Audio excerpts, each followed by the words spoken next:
But tonight, a little seriously, for over almost a year, we've had parents come in and put everybody in a very, what seems to be an uncomfortable position by reading sexually explicit material that's in our libraries. And I know that there's some strong opinions on the board with regard to one way or the other, but I don't think that we're going to see it stop until we talk about the process. And we do have a process. I know that you asked the superintendent about the process, but I will say it is highly bureaucratic, honestly, in my opinion.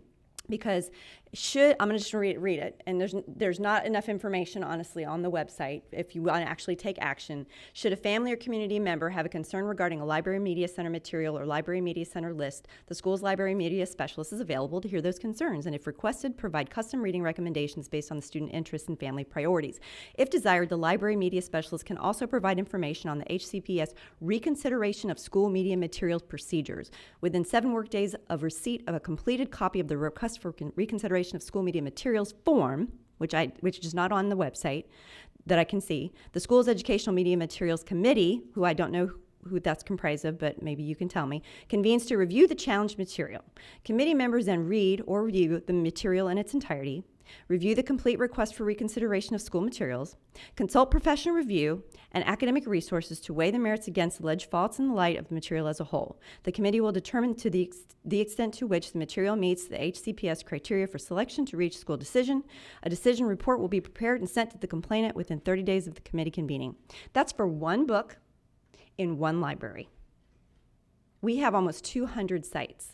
That means there are probably about 4,000 committee meetings that would need to occur to take out about, a couple hundred books out of a library. Now, I'm not saying that we ban books. I'm just saying there are books that are not age appropriate for students in our media centers right now. And I really feel strongly that we should do something to change the process to make it easier to review, or do a district-wide review and not have to go school by school by school. Maybe there's some criteria that you can look at to say, okay, if it meets this criteria, maybe under Florida Statute 847, harmful materials.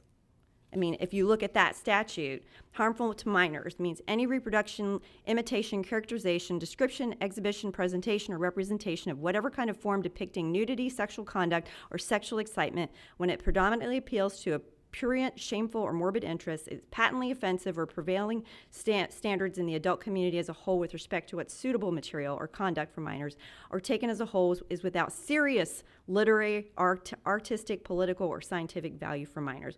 What I know is that some of these books, if they were movies, they would not be allowed to be shown in a classroom, period. So I really strongly believe that we need to take some type of action to come to a consensus on what is a good process, what is something that is more realistic, who sits on this committee, how do you get a request for reconsideration materials form, those things that are important to parents who feel that there are and believe and have seen that there are items in our public libraries or our student media centers that are not appropriate for a certain age. So I would ask, please, if we could, as a board or as a district, talk about the process. Otherwise, we're going to continue to have.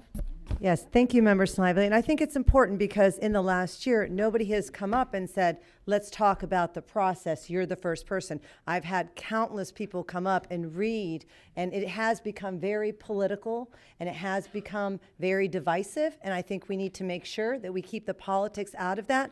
And if you're going to ban a book, where does it start? One book, and next thing you know, it's 100 books. And who's to decide which book my child should read and which book your child should read? I should not go to your school and decide what books you can read and what books I can read. And I think we also need to remember that sometimes there are books in certain schools that are needed. Because I saw something the other day on Bay News 9 where a child was saying once they read a book that is on the list of banning, that is when they realized that they had been basically sexually molested. And they didn't have that realization until they read that book. So we really need to look at which book in which school and not do across the district. So you know, that wasn't really planned in my comments, but I think we need to look at Worth the the process, and it's worth the discussion. And we also need to realize that a lot of times people are coming for a year or whatever, 11 months, and have not even challenged one book. So to say the process doesn't work, how do we know when 2022, not one single book has been challenged? How do we know the process doesn't work until someone tries to the process that we have in place? So maybe someone should try that process, and then let's look at that, or we can talk about this individually. But along with that, I just